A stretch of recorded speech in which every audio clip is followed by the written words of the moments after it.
Welcome to episode 12 of my Hiking the Continental Divide Trail series. We trek from Gunnison to Salida Buena Vista and then on to Twin Lakes, Colorado, winding through the majestic Collegiate Peaks. This leg unveils towering summits, alpine meadows and sweeping panoramas as we traverse the heart of Colorado's rugged high country. Join us for an exhilarating adventure through some of the CDT's most iconic and breathtaking terrain.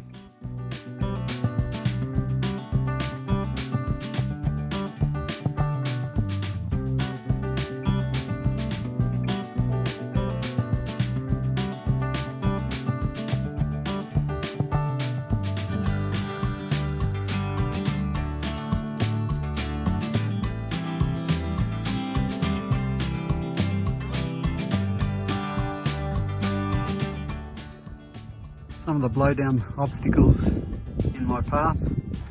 Normally you can go around them, but it doesn't look that much better up that way. And when I look down this way, it doesn't look much better either.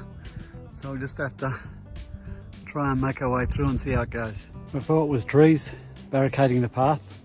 Now I've got these snowbanks to deal with. Back into the snow patches. As you can see, it dots its way along the trail. It's in and out at the moment. Hopefully it doesn't get too much worse. Is it a wombat hole? Is it a rabbit burrow? Perhaps it's a train tunnel through the snow. No, just the snow melt through this little section.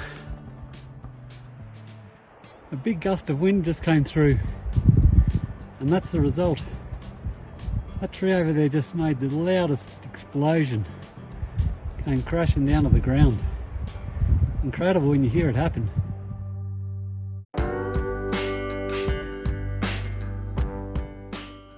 We've made it to the end of the day. This is Baldy Lake. About 0.3 or 0.5 of a mile off the trail. Chip crushers down there trying his hand at some fishing. We'll see how we go. Please excuse the next few episodes as unfortunately I lost my phone up ahead doing the loop of the Rocky Mountain National Park. With the phone going, I have lost a whole heap of photos and videos. With the poor cell service and even poorer Wi-Fi services in the small towns we pass through, unfortunately I have a whole heap of stuff that is not backed up to the cloud. The quality and quantity is not great, I'm sorry. But I've done my best to put together the next few episodes with Chip Crusher's help.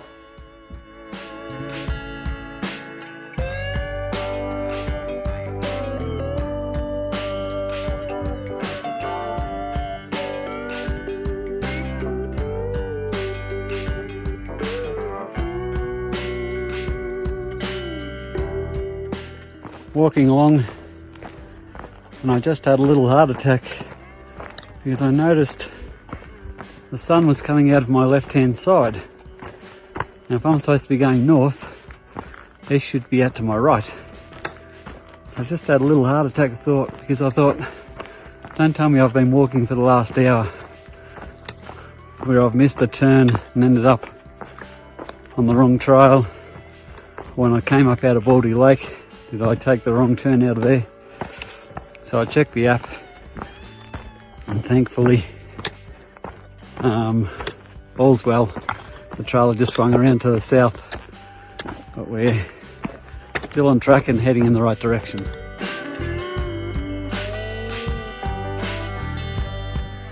I'm on the top of Sergeant's Mesa at just short of 3,600 metres or 11,700 odd feet, and I'm surprised the snow has still been pretty patchy for most of today. Pretty crazy when you think we're up this high. But it's a beautiful blue sky, sunshiny day, mountains out there in the distance. I'm over the top now, so I'll get to descend a little bit and down to get some water. I haven't worked out my water situation very well today. I left Baldy Lake without any water because I was more interested in getting up out of the snow rather than going back down to the lake to gather some freezing cold water first thing in the morning. That's meant I've had 4 hours of hiking without anything to drink. Not too clever.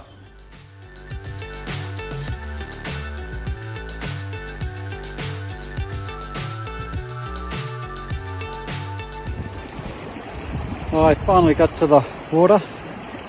It's a little bit yellow, maybe you can see. I think probably because it's been run across the top of the grass. Maybe it's stained from that.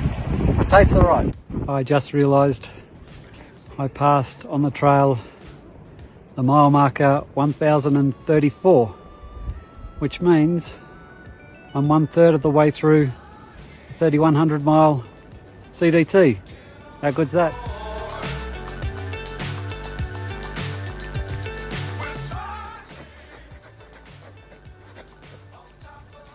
The afternoon is spent returning to 12,000 feet in elevation. Every day is hard, it seems, but today is particularly steep. And it's all up through the afternoon snow. Have I said that I'm over the snow already? It's taken 2.5 hours to go 3 kilometres, or just 2 miles.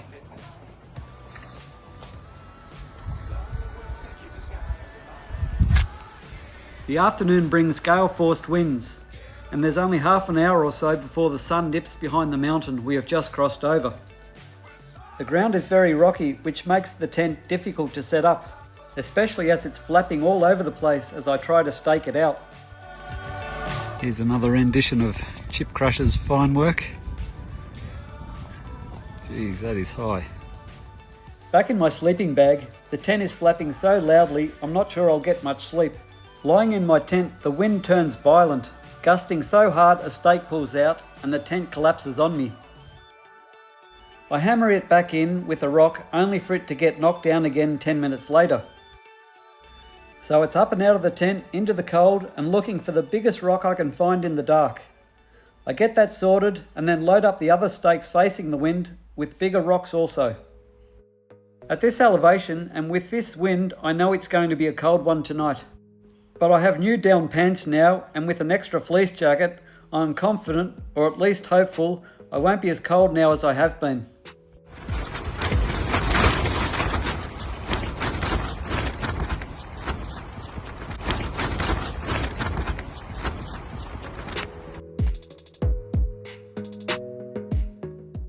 Well, I made it through the night and the tent held up, so that was a bonus. It got down to a chilly -4 Celsius or 25 degrees Fahrenheit, but even that wasn't too bad. It's a beautiful morning and the snow is nice and hard. After yesterday's tough end of the day, today has started out in the most enjoyable fashion. I'm tripping through a winter wonderland surrounded by spruce trees and other pines.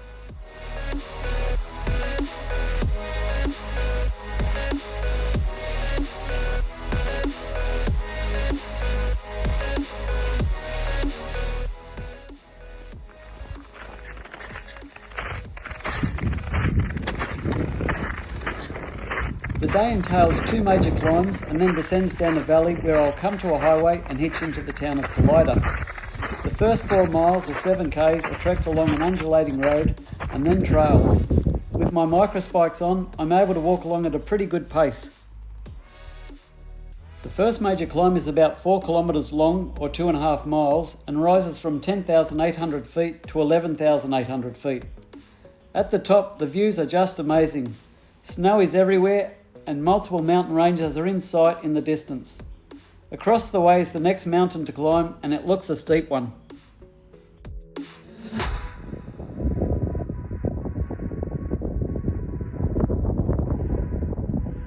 So we came up and over that little pass there, down that valley and straight up that steep bit. Man, that was tough.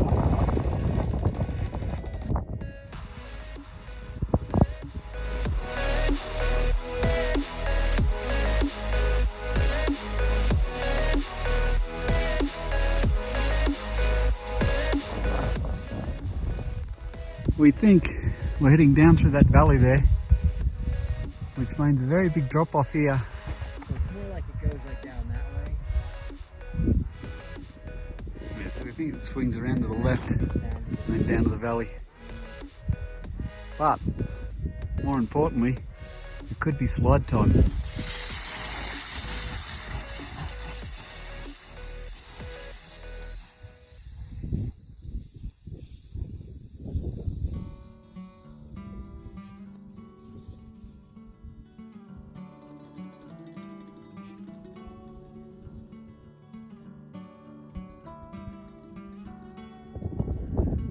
Well, that was the end result of a lucky escape. I'm ridiculously lucky not to have broken my leg. I thank my lucky stars over and over. While my knee is sore, it is remarkably fine and I'm able to stand and walk. Chip Crusher now has to follow me down, having just witnessed me crash. He smartly takes it much easier, making sure not to build any speed. He even gets a little bit out of control, but he's fine. After that lucky escape, now to continue down the valley. We follow South Furses Creek all the way down to where we meet Highway 50.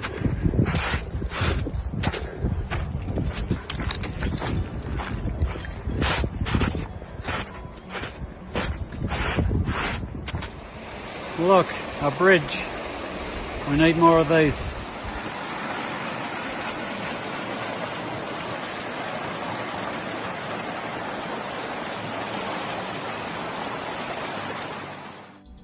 Chip Crusher decides to have a longer lunch while I continue on.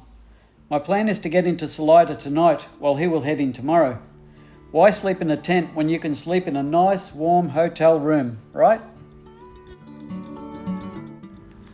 I must say, I think I'm just feeling the cold more than the average person, because Chip Crusher has not found it as bad as me. I think I need to buy a can of cement at the next stop.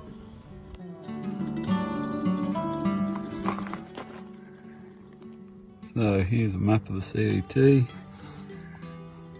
Wadsburg, Silver City, Pytown, Grants, Cuba, Charmer, border of Colorado, South Fork I went to, Creed, and I'm about here, and tomorrow I'll head into Salida to resupply. And up into Wyoming, looking forward to Yellowstone, and all the way up to Canada. On the way down I meet Rick, who is hiking up the trail. We stop for a quick chat and then continue on. I come to a road that leads to Highway 50. It's about 3 miles or 5 k's. Just as I'm about to hit the highway, Rick pulls up in his truck and asks if I need a lift. Do I what? How good is that? That is now 2 meetings on trail and 2 rides offered. It's a quick trip into Salida and it's time to find a room for the night.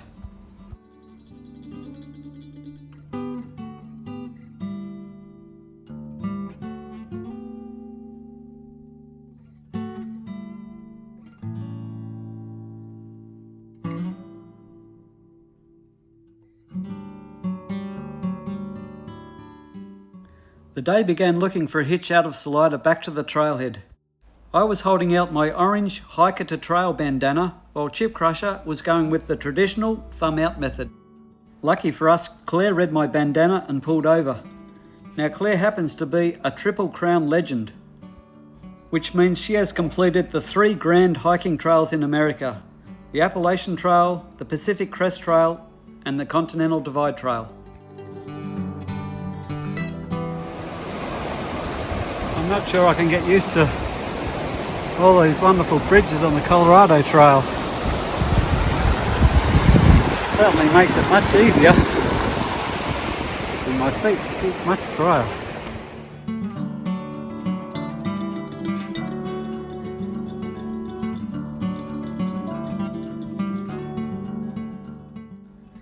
We are heading northbound on the Colorado Trail. We are hiking in the Collegiate Peaks and there is an east and west collegiate trail. The CDT coincides with the west trail, but Chip Crusher and I are taking the east trail with the view to get a short break from hiking in the snow. I'm either very brave or very silly, but I've sent home my snowshoes and ice axe. I'm hoping the next little bit will be free of snow and then farther on I can get by without them. Firstly, it is immediately apparent that my pack is much lighter without them. I feel almost guilty walking along this trail. It is so nice. There are almost no blowdowns, actually only 2 for the whole day, and the rivers all have bridges to cross. There is no snow and the trail is well maintained.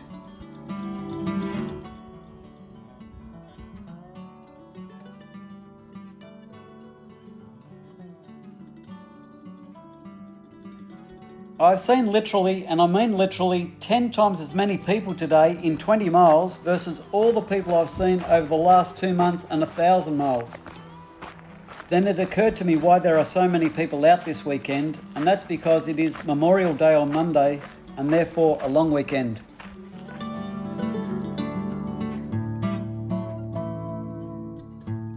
We ended up hiking a bit later than expected. We hit the trail at 11:30 am and finished trekking 8 hours later at 7:30 pm.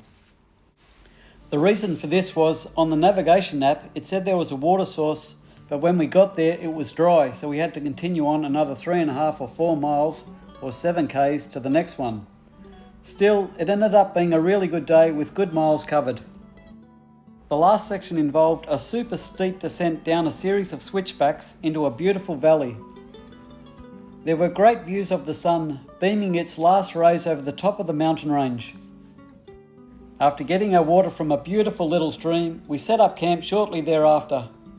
I got to set up my tent on a nice bed of pine needles sheltered in the valley.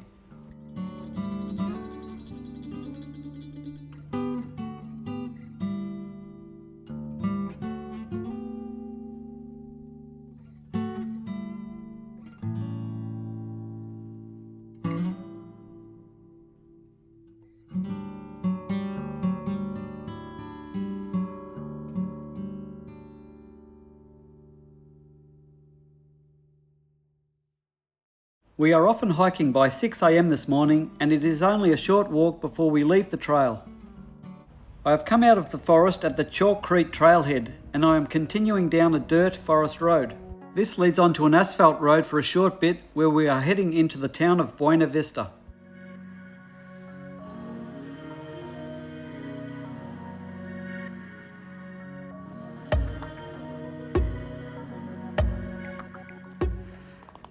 This wins the award for best looking outdoor toilet. I've just come up and over that little ridge and down through this forest, believe it or not. When I stand back here and look at it, it looks pretty dense, but there is a trail through there. And up the back there is Mount Princeton at 14,148 feet, I think. We reach Avalanche Trail ahead. 9 miles down the road to the right takes us into the town of Buena Vista. As we walk out onto the road, a van pulls up and offers us a lift. It must be a record for the least amount of time to hitch. Less than 1 minute, I reckon.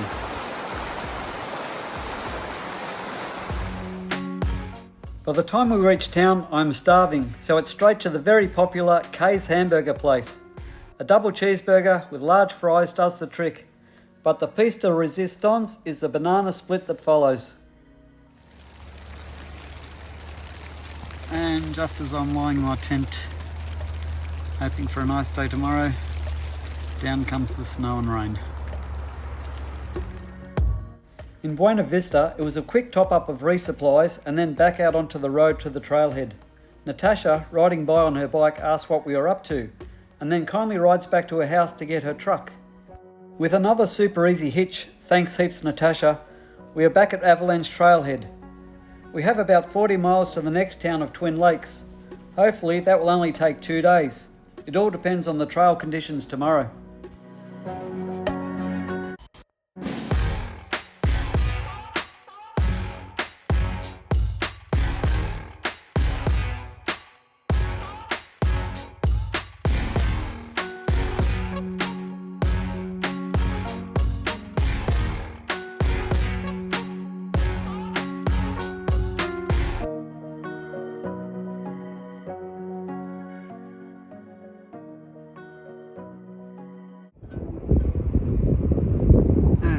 Off and climbing first thing in the morning,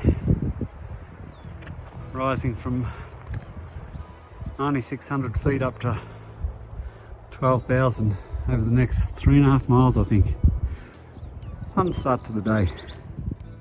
It took a bit over 2.5 hours to complete our first climb of the day. At the top of the pass I heard Chip Crusher call out my name, but I couldn't see him. I walked on a little bit farther and saw his pack on the ground and noticed a trail heading up to the peak. So I dumped my pack and headed on up to join him for the view. And what a view it is! We are right in the heart of the Collegiate Peaks, and right there in front of us is Mount Yale. Mount Princeton, which we passed yesterday, is now hidden from view behind the range to our south. But it is a fantastic view every which way I look. We are over the top and back in snow. This is the trail. Not sure exactly where it goes, but it cuts across this mountain face somewhere. On the north side heading down, we are faced with deep snow once again. Being the north side, it is sheltered from the sun more than the south, and so the snow lasts longer on this side. It's a bit tricky to work out where the trail goes through the trees, but eventually we find it. Thankfully, after a quick descent and dropping about 500 feet, the snow turns to patches, and then not long after, we are out of it. So that's peak number 1 for the day. There are 4 climbs to complete, so 1 down, 3 to go, and then it's into Twin Lakes tomorrow.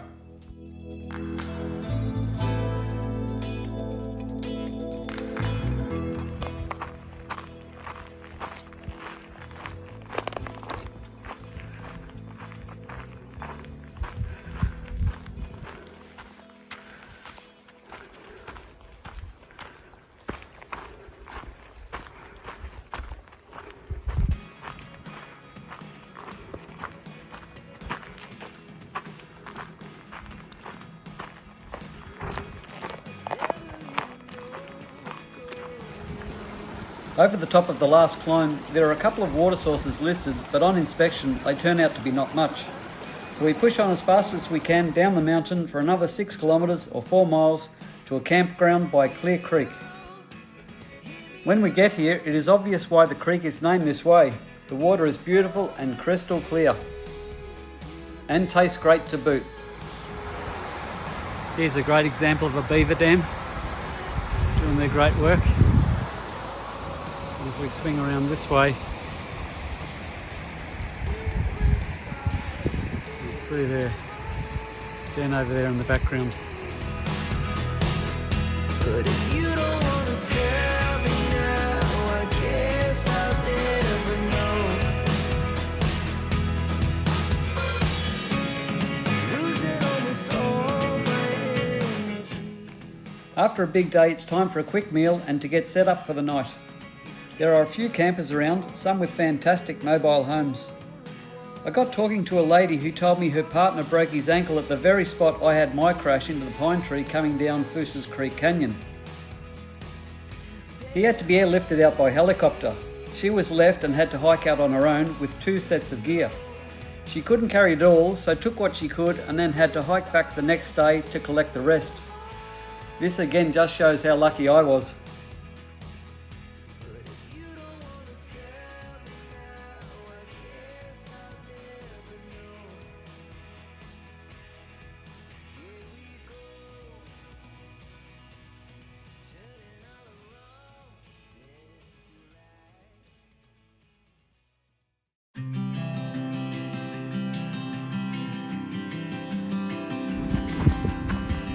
While the days are getting noticeably longer, the nights are still cold and haven't quite caught up yet. It was chilly last night with a low of -6 degrees Celsius, which is 21 degrees Fahrenheit. I had a little sleep in as it's only a short walk to Twin Lakes today. Out of our campsite, it's a steep climb up over a ridge for 2 miles or 3 k's, which takes me about an hour. Over the other side, it's a beautiful walk down through aspen forest with the sun beaming its warm rays down upon me. The trail undulates up and down mountains today, nearly always in beautiful forests. I feel though that's going to be all of Colorado. It seems it's just up and down mountains and not much in between.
Peeking through the trees, this is our first glimpse of Twin Lakes.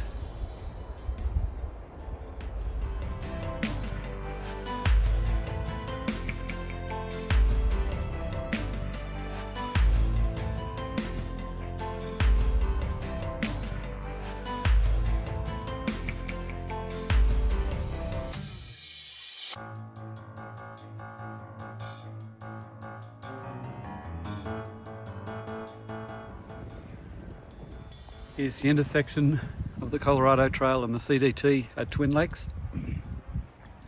I've come down from up there to the left and I'm going to continue on around the lakes that way.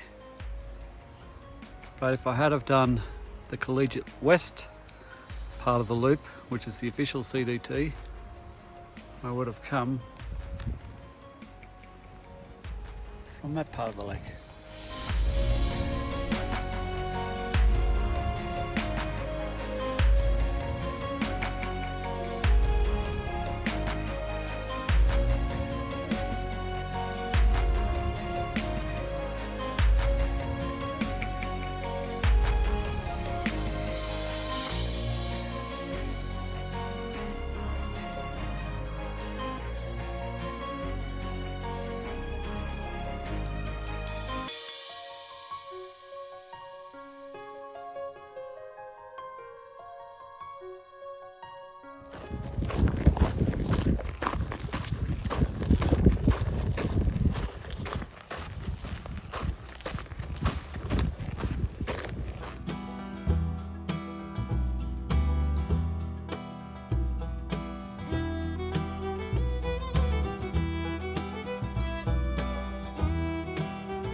The only hiccup that came today was when we got to Twin Lakes to find the whole little town closed.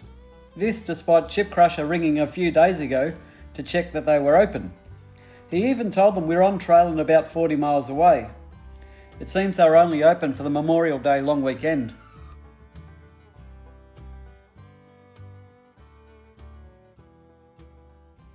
A quick rehash of plans resulted in the decision to hike back to Buena Vista. We only waited for about 5 minutes when Denny came out of the town car park and stopped for us. He's a retired gentleman who had just ridden his bicycle up the 17-mile Hope Pass over 12,400 feet.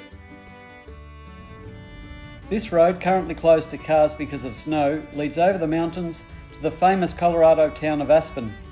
Denny lives in Buena Vista, so he took us right into town. He drops us off at Kay's Dairy Delight and it was deja vu from a couple of days ago for lunch. This time I swap out the banana boat for a chocolate thick shake. Then it was a quick trip down to the local supermarket and the resupply was complete. Chip Crusher packed out another Kay's burger for dinner while I got a beef burrito up the road.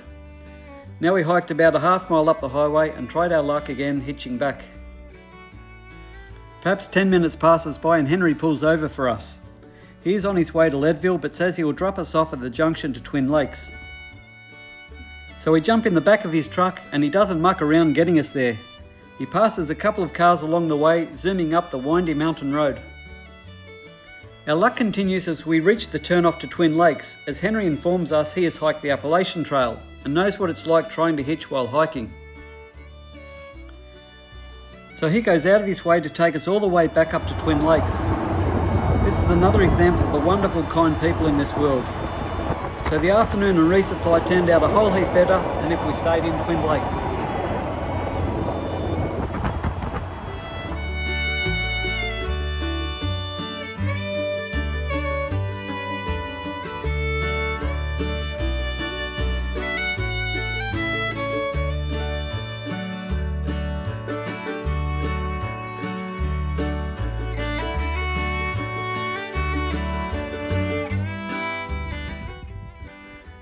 Chip Crusher was just saying all this dry land just down here in the front of us, that was all filled with water last year. That's how big a snow year it was compared to this year.